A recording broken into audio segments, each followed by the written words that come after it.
into Campo Militar. Now, I believe this is a fairly balanced flight. Very so what are you balanced. thinking about this, Choo Choo? Well, we've seen them screaming before, but then the real thing is totally different when it's screaming. So I hope somebody dropped not in the same spot. We're gonna get the scream time. They had a lot of aggression early of the game, so I'm looking at these players are very aggressive since the very start.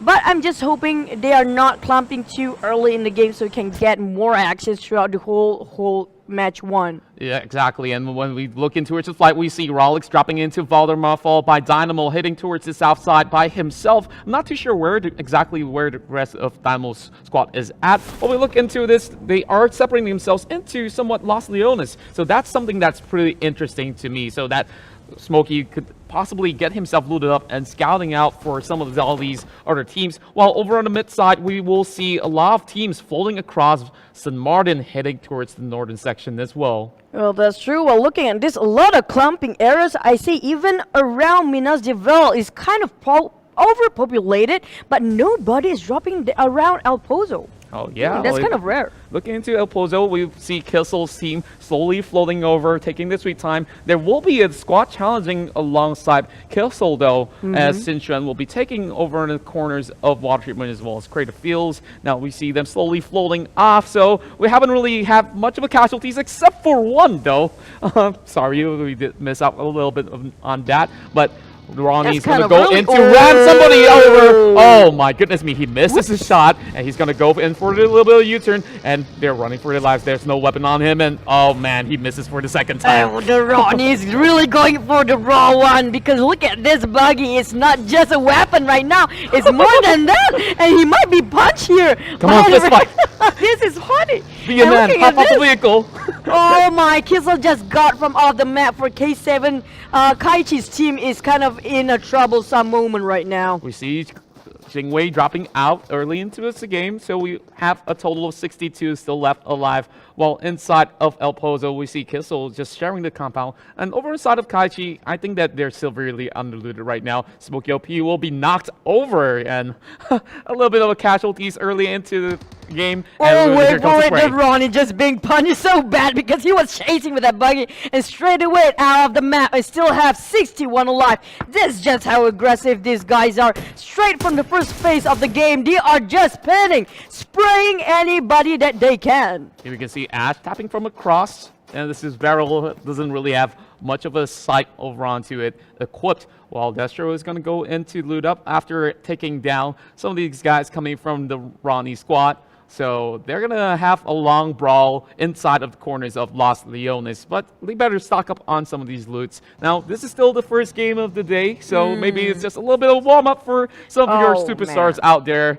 And, I expected a lot more coming from the Ronnie. That's the thing. The first game is always the most important one because you want to keep that momentum going. And the first game is usually the biggest impact throughout the whole day right now. All I say throughout the whole night. And looking at Arxie, they are sharing the same compound as the Kron's team. Yep, Kron's going to be able to actually secure that sort of compound, while Nikki Tanga is going to walk across the desert dunes. Oh, no. They don't really have much vehicles, and I'm looking at P-Lord. He's walking without any sort of weapons with him. I'm kind of concerned for him. And a fun fact, like they call themselves a lot commander, as Stark will be the commander of the team, while Nikki Tanga is the deputy of command, while the rest of them, they are just basically stormtroopers. That's the thing. I saw Dynamo just now. One of the Dynamo's team was kind of just died for no reason. So we're talking about Dynamo. He runs over himself. Okay. What really happened? I'm really interested to know because they just killed the whole team by themselves. Maybe it's one of the strategies you don't want to give any points to I believe any they're still other left teams. alive because there's still 16 more teams intact. So it's still going to be fine for him. Hopefully there's going to be a little bit of a backup from the rest of Team Dynamo. While Dynamo is probably slowly bleeding out, while Xinxuan inside of this section here, they're still not getting themselves into any sort of battle as of yet, while Nikki's going to play it a little bit safely as we look in towards the first phase of the circle. It's somewhat in towards the northern section as well as the center, where we see Bullshark initially dropping in towards Picado. Oh, looking off the map, Mitchell's team just managed to couple of taps on Sichuan. I'm not sure if they get a clean kill there. Probably did, because the only person left around this area is just Sichuan himself. For the last one for casualty, Jae Hong is already out of the game. So there's a lot of people out right into the game first phase of the circle. 59, so we lost like 5 people already right into the game. Yep, 5 of the players are already taken out much early into the game. We can see that he's a little bit underlooted right here. Still level on Vest, followed by a UMP-9. I believe that UMP is still pretty fine to battle from a mid-range distance, but judging from this angle, I think it's going to be a little bit tough inside of La Cabrera. While Dynamo having Joker all by himself, we see them separating each other towards the early phases. And I talked about Smokey dropping down south towards the region of Valdemar as well as Los Higos. I guess that didn't really work well when they bumped against the rest of Rolix. The high roll is just taking him out. Oh, probably true, but the question is, how did Smokey die? I kind of curious about to know what truly happened. And they ran down among themselves just now. Maybe it was having some fun here and there. But I do know the Dynamo team. They are really, really good, especially Dynamo himself, when it comes to using Kar 98. He's just perfect on point sniping people. The moment that you speak about him, he's just shadow boxing up in the air, still trying to get himself some of all these stuff that he needs, like we mentioned the Kar 98K. He's really proficient on all these snipers as well as DMRs.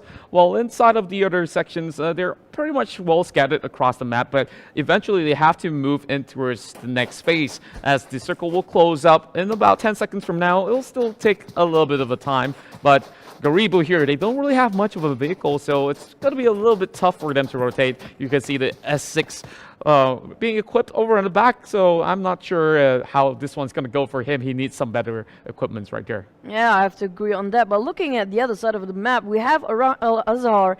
Only the Alice's team is actually occupying this compound, so they're not contesting at all in the early of the game.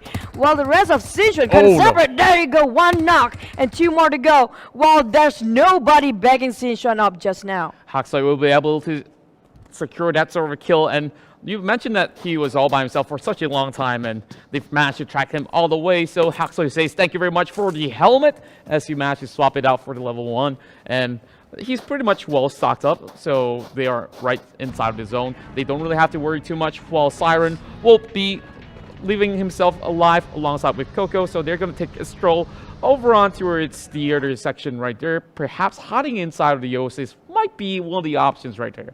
Yeah, they have too many casualties for the team. There are 2 men lost. While looking at Seoul inside here, they are doing a-okay as RTC is just rotating, trying to get more loot going on, jumping from one compound to the other. We have K7 Kaichi is playing very safe under this warehouse. They heard the vehicle rotating across, so they're just not going to pull any sort of trigger at all, letting Kissel slide off in the bank bus as they slowly drive by. Oh, that's a big flip. They almost not flipped really over, but beside well. though. Beside, he's just gonna be beside them and flipping over, I guess, with that Dacia. Yeah, it's going to take them a little bit of time for them to cut across into its better position. Well, in towards the middle section, there's a whole lot of teams getting scattered across, while Stark goes in for the taps across the water treatment area. Stark's going to reposition himself after revealing a couple of shots. So Drone's going to be soaking a little bit of damage, nothing too much of a serious matter for him. He could just pop a couple of drinks to get himself back up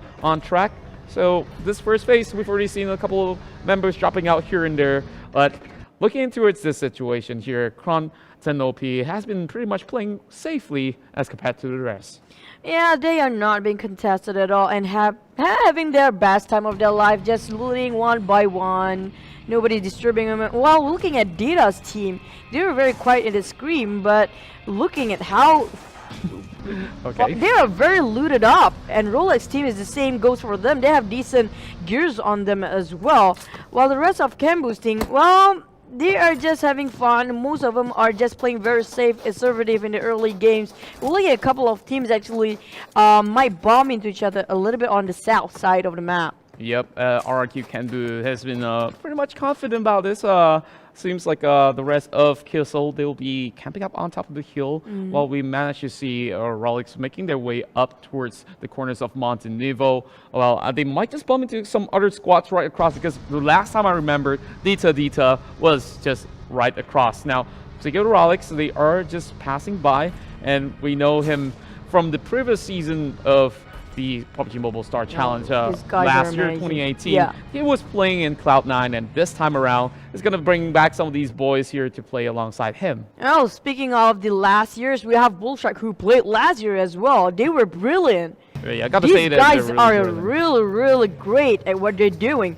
And looking at Rolex, they are being very aggressive. They keep on moving and positioning themselves in a very interesting way that they didn't even take a minute to stop by and just keep on moving to one compound to the other. Yeah, they're just playing it a little bit safely, making sure that they book themselves a proper spot while some of the teams are still outside of the zone. Looking at this right now, Dynamo is kind of taking their sweet time. They were landing over the south side. Tuck's going to have a little bit of a problem. It's being a Tuck getting with his that, buggy out of the wall. Yeah, but Playing a little bumble car as well. I like the. I think this will be my favorite squad now because I do know Ronnie's team is one of the most hilarious to watch because they are having fun. That's what matters about the game. Sometimes people gotta have fun. They keep on being so competitive. And these guys just know what to do to give themselves a little bit of a laugh. Yeah, I've been watching some of his videos as well, and it's just hilarious to see him at work while Kissel's still taking their sweet time, hoping to catch some passers-by. And this will be the first crate falling up from the airdrop. This is an MK40 coming over 4 times this wall, so that's all the level 3 goodies for his squad, while they're still holding on to its SLR setup alongside the M4, while Sixless is getting himself that VSS. Spots out Miffy from across. I'm not sure if he's going to be able to land. Oh my goodness, the shots were perfect. Almost dropping Bear out. That's gotta hurt Kissel's Bear as well as the rest of Kissel's team. Just gonna back off a little bit because they kind of shocked. They didn't see that one coming across that mountain. Yep, definitely having the VSS automatically suppressed the moment that you got it in your hands. They're going to be having a little bit of a tough time to spot that one out. Well, if you manage to give Bear a little bit of support, so that's not going to be much of a problem for themselves. While Nikitanga hugging by the corners of the wall of Hacienda as well as San Martin. They know that there's some visitors, and it will be Cronton OP having to deal with this sort of situation. But then Rolex, the high rolls are coming to charge right into from the back, so you cannot be too comfortable thinking that there's only one angle that you should cover. We're looking at this, they might be sandwiched for Cronton's team here. You can see that Cronton is just playing it really safely, and he's been camping out for the longest time, and that will be a hit shot coming in from the side of Bullshark as they manage to knock out not one, but 2 members from the side of Ronnie. Wow. Tuck will be the next one to fall. This is crazy in the early game. Still on the second circle here. 30 minutes into the game, but we already got so many casualties. Only 57 alive, but still intact 16 teams as we speak. And we see the circle slowly zooming in towards the St. Martin section. So there's many of these teams still struggling to get themselves in towards the zone, while Angry and the rest of Rolex will be camping out in this warehouse just by the northwest of St. Martin. Now, we've seen possibly 4 teams right across, and over on towards the lower side, and we see Alice and the rest of her squad just taking this sort of the hill. I'm thinking that this might not be the best place to be as of current. It's still right outside of El Azahar, but when they go in a little bit late, they might just get clipped off, while Garibo slowly going in for some couple of medicine on the floor. Well, I wouldn't say it's not that bad if they actually just rotate a little bit late. There are some strategy that kind of helps you to secure the placement points if you go out of the zone a bit late. Nobody is actually expecting coming out from that edges of the circle. Yeah, you could still tank the first few blue zones while it's not that painful. It's not too harsh on your health, but it's gonna take a lot of all these utilities from you, so it's not really the wisest of decision, but if you have that game plan, go ahead and pull it out. Now, we're looking towards the side of Sulin. All steady as well as quiet. Everybody's being very safe right now. They don't want to get caught off guard, but student might want to rotate into the safe zone very, very soon because we have only a few more seconds left. 30 seconds on the go.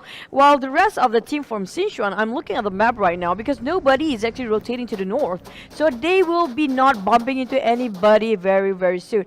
But then, speaking of the safe zone though, in the middle of the center of circle, it's so heavily populated.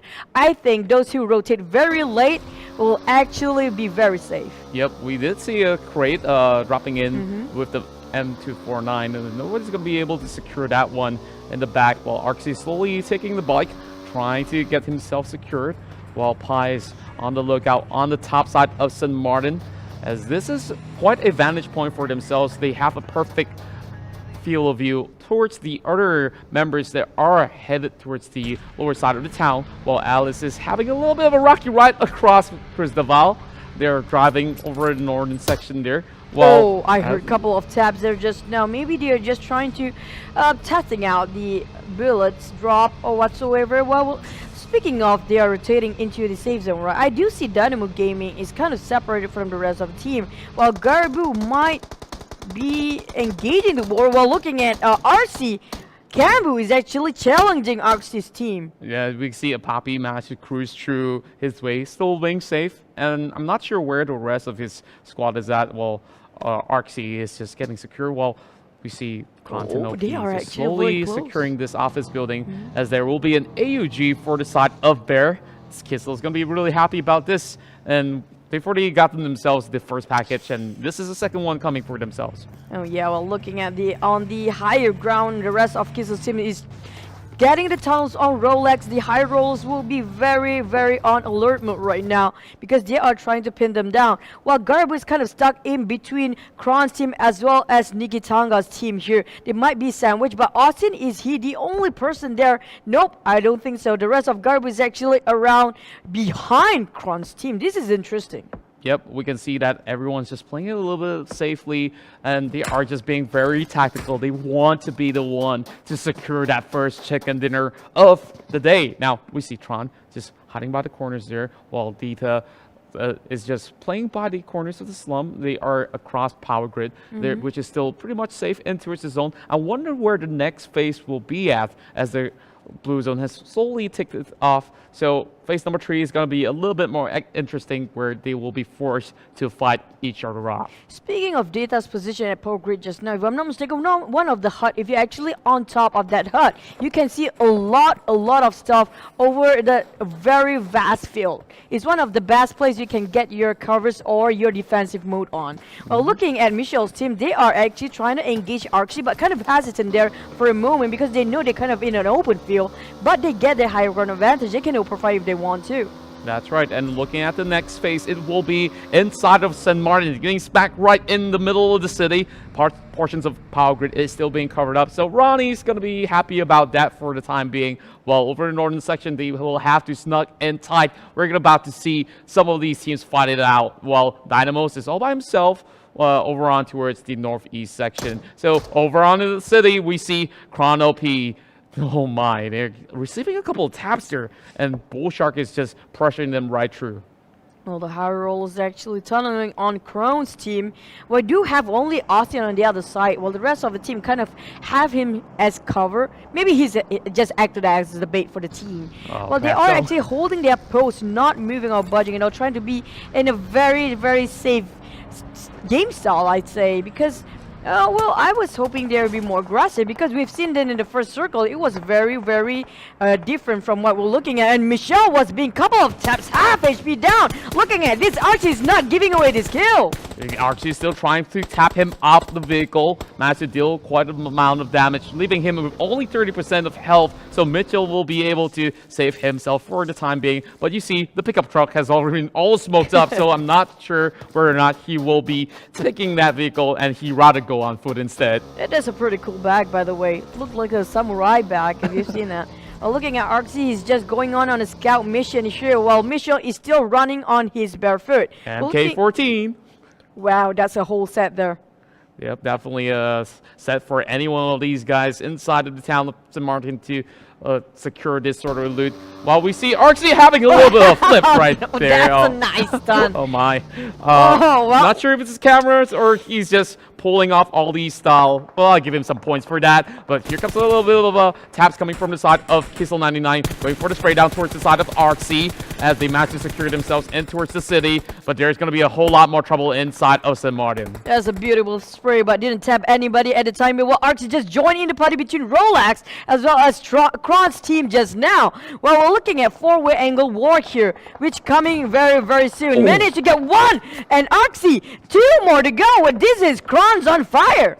That's going to be White Lanes being taken out by Kronten himself, while Arxie is going to be trying to save the rest of his allies. Pi is going to have those crosshairs pointed out inside of the city while he's trying to go into third party some of the other teams, trying to steal some kills, as Tron will be able to secure Torty as he falls towards the ground. Oh, Kron trying to get more eager nitpicking every single team that they can see. And looking at the rest of Arxie, they're kind of in a predicament right now. They're really in a tough spot and need to revive everybody. There's only a Pappy left, if I'm not mistaken. We're looking at Pi tunneling down on Kron, where the rest of Kron's team has no idea. There's so many teams aiming them for now. It's just so tough to play in the St. Martin terrains. You see so many different points of field for them to play around. There's four-story buildings, there's the hills. They need to cover each ground respectively. And Bullshark just having a little bit of laughter. He says, I'm not going to be challenged for the time being, while everyone else is just trying to hide themselves behind those walls inside of the city. And of course, Arxie's the one receiving most of the blunts of the shots. I think Bullshark's position is the best one they can have, because this look at this. This is a splendid view they have from the top of the mountain. They're in the center as well. Yep, exactly, and they get to see all three teams just beneath them. And we're looking at beside, managed to get one from Michelle Sim. Tojo is down, and that's Bear finish off and securing the kill off the map. Yep, as we do see the side of Kronten OP, still 4 men strong. It's just a little bit of a Mexican standoff between some of all these guys. Well, the rest of them, I'm not too sure how they are coping, but over the southern side, I'm pretty interested in what will happen in Picado, because we do have Kaichi wandering around side Dita, as Ronnie will join in towards the party real soon, and the next phase has revealed itself, and most of the guys inside of St. Martin is still pretty well covered up. Here comes Ken Bu alongside with the rest of the squad, coming from the northern side as well as Beacatron Alice. Exactly. Looking at the map progression just now, I do see Sila's team is rotating very, very late. There are 3 teams in total coming up from the south, which is still playing with the blue zone. We're looking at Archie still as changing by going at it, and we just have Kissy joining the fray as well. They want a little bit of piece of the pie and join in fighting zone here. This is going to get a little bit more interesting as Kissel99 have just joined the party, while Nikitanga slowly creeping in towards the corners of Team Alicia. And we're looking at the side of Mitchell as well, so that's 3 teams cutting across each other. Alice spots out some of all these enemies right across. She's going for a couple of honk. Yeah, she said, come faster, you guys. We need to move, we need to budge. But then, just beside him, or just at the rear side, we have Mitchell's team just joining the fray. While the rest of Alice's team just gonna build this one and just get another compound for themselves to get a more safe place to defend as a fortress. It's peace and quiet for now inside of St. Martin, but it's going to be some of these neighbors getting pretty rowdy in a couple more minutes, as we do have 20 more seconds before they move in towards the next phase, while Dita's going to pick up a fight against Dynamo Gaming. There we go. Peter will be able to find Sands, and that will be a little bit of trade-off as Hydra will pick him off as well, and there goes Dynamo on the ground. Oh, Rama just managed to get them punished back. We're looking at Dita's team going on full on fire. And Joker, that's cool. Almost one more take. Almost got it. But Dita just managed to survive and trump themselves, wipe off Dynamo's team way out of the map. Oh my goodness me. I believe that was quite a great spray down coming from the rest of Dita's squad. I did thought that Dynamo had a little bit of advantage right there. They had a couple of ridges to work around with, but they fall flat pretty much early in towards this game. And we still have 15 more squads to go as this town is getting more heavily populated. And here comes Kaichi and the rest of K7 trying to go for the flank against Jolin. And when we go at it, we see Spin dropping on the ground, and Chin9 will get a double at that. That's gotta hurt for the Sulan's team because they just managed to secure the kill by K7. Kai Chi's team is doing excellent and brilliant, but they might get punished by Sulan 0-2. Getting a couple of taps here and there. That's gotta hurt. He's got that M4 equipped with the red dot, and here comes the blue zone trying to force Sulan out, and he does not have much of a mets. He's just gonna try to pump a couple of stuff right there. Well, Sulan 0-2-9, he's just right outside. He does not want to pursue any further as Kaichi is getting a couple of taps right through the way, and that's gonna be a headshot straight towards the side of Kaichi. Oh, that's a lot of damage, but looking at Sulan, they are taking the blue. They are so pressured by the blue, and at the same time have no idea that they really need to budge, and it seems like they're still tanking the blue, and like it or not, they have to take up the fight, and this is where Chin9 managed to get one, and that's the whole team being wiped by our Chin9. Just finish off, get the job done, great and clean. That was a great cleanup coming from Chin9. Initially, they started off the fight with a double knock, and I gotta say, Chin9 is definitely on for Fury form. Well, we see Diderama taking off K7 Ben as well. What? And Bullshark goes in to take off both Ben as well as Ash. That's going to be two members from the side of Ronnie again taken off. While Arxie gets himself a little bit of casual as well, followed by White Lynx taking down Sixless. Dita is playing at the Oh edge. my. Look at that, just Kizzy joining. Drive right into Bullshark. Bye! Just going in, but that's not enough covers for him. While the rest of Bullshark team just trying to do damage control now, but Kissel charged right in like a champ. Oh my goodness me. I thought that was a golden opportunity for Bullshark squad to actually take them all off. We still have Bullshark left alive as you see Pi slowly bleeding out. All of them are still inside of the same hut. Perhaps he could squeeze in one good nade, and they could have taken off Kissel members right there. Besides, it's slowly bleeding out. They need to send one member to actually save him right through, and it's getting more chaotic as they go inside of St. Martin. Looking at that, they're living Pi just struggling on his survival there, while the rest of the team is in chaotic state. Look at Joe just get themselves a Miffy there, and we're looking Oh, the Molotov. Oh, it's going to drop right in. Oh my goodness, you can see them just slowly crawling on the ground, and there we go, the nades are flying in, and they are trying to take them down. Joe's gonna go in for the flank, and here comes the push as well. Pi might not be able to survive, but we see Mitchell trying to crawl on for his dear life, as Napon slowly bleeding out. Joe managed to save one of his members right there, so Pi will still be out. Here comes Kissel! Oh my goodness me!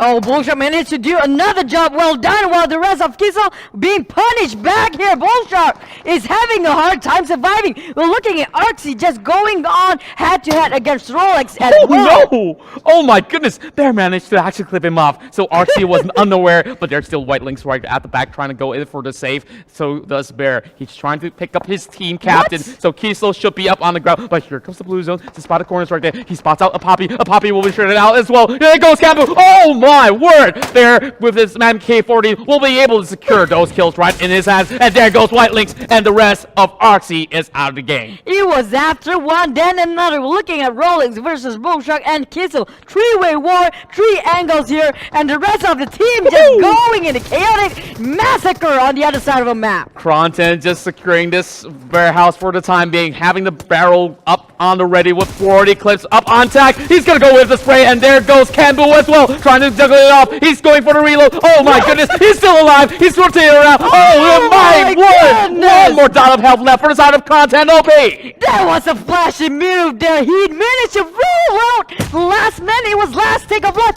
And there goes more from coming off of Michelle versus Kron's team again. Cronton is just popping off as we see Rolex just crawling by the corners right there. He's Wait trying to for pull it. up another nade. So here Kobe, goes Kobe. Mazik just dropping out the frag, trying to flush off the rest of Mitchell. Oh, that was close enough. So close. Oh, that's so close.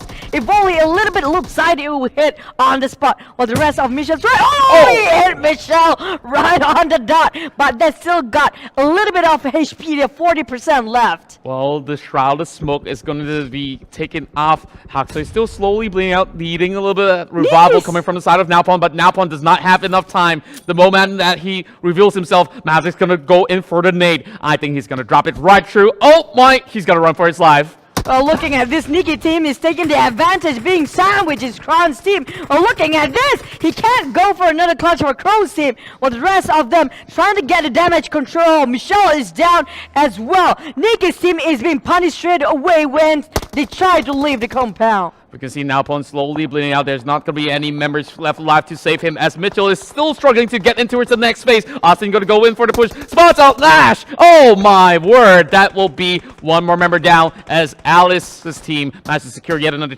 kill, and there we go. Only 4 more teams left alive with Dita with 3 men strong, and followed by Kissel, who's still trying to actually take a little bit of cover coming from the smoke. And 10-9 spots out Kissel. This is not gonna happen for 99. Looking at this, you might get a double kill for 10-9. This is such a bad position. This is really in a bummer for them. Oh, yeah, and I gotta say that they still managed to squeeze out of that sort of situation while Chin9 just getting himself a couple of covers right there. He have to deal with the rest of Dita. While we see Ramat going in for a couple of taps on that M24. Dita's gonna trade off against Chin9, spotting him out already. Oh, wait Dita for it. just Wait playing for it it. slow. Wait for it. Will it hit? Will it hit the spot? Almost there. Nah, a little bit too far it off. didn't hit. Yeah, well, looking at Data's team still have 3 men, while the rest of the team kind of in a predicament. They are kind of have a kick in the teeth. Not enough men to fight against this 3-man, 1 squad. While China is still going against Alice, but didn't manage to clip anything yet. Chin9 already securing 4 kills for the team. Have to go on a 1v1 against Natasha over the other corner, and nobody wants to deal with Dita's team right now. I think that they're pretty much safe, while Natasha has to heal up. She's running out of all these equipments, as you can see that Natasha has already had the vest being shredded out. And speaking of shredded vests, she will be able to actually secure herself by the corners of the tree, but Chin9's going in for the 6-time scope on that M4. Just spotting out Kissel. Kissel will not have his life on his hands. Oh my goodness, the double on its spray! That was a very sharp move done by Chin9. He's going on so man, but it seems like he will be punished very soon with the blue, as well as looking at this. Dita's team got 4 men still alive, and they managed to take Chin9 the Great down. Oh man, Chin9 definitely the star of the show so far, getting a whole lot of kills, but that was too much of a heavy fire. Now it's all up to Natash. Can Natash clutch it off for Team BTR Alice as Dita goes in for the push? It is 1v3 in this situation. Make that 1v1! Now it's going to be a little bit tougher for the side of Natasha, but she's still trying to actually get herself healing up. The only 1 dot of health left, so that's going to be a 2. Still standing for the side of Dita, while they are just having those frags raining upon the middle section. Oh, he managed to kill himself, but there's a big bomber just on top there. They managed to get a kill for Dita. There was a close call for Natash. He managed to survive the very last minute. It was a very